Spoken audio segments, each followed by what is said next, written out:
Hey, today I'm talking about the new horror film, It Lives Inside. The basic premise is this young teenage girl is struggling to fit in. Her family comes from India, and so she struggles to balance like honoring her family and her traditions while also trying to be an American and doing that whole vibe. But then her former best friend, who's also Indian, might be going through some stuff that may or may not involve a literal demon.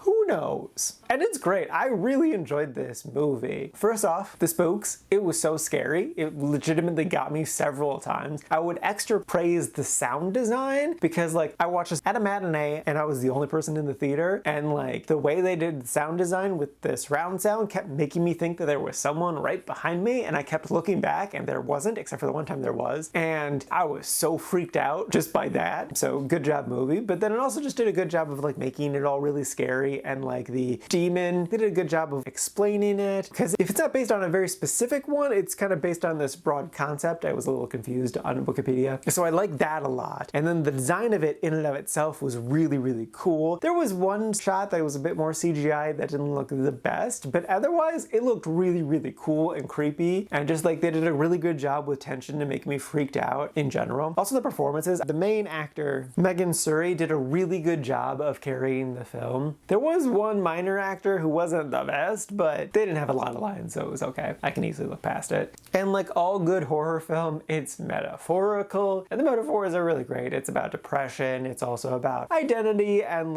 finding your path, balancing who you want to be, your relationship with your parents, and having intergenerational conflict, and how to resolve that, and how not resolving it can lead to more problems. And yeah, no, it's really good. It's really solid. I enjoyed this movie thoroughly up and down. It was an entertaining, scary, fun, interesting ride. And yeah, I would totally recommend it. If you want a good spooky time, this is a good spooky time.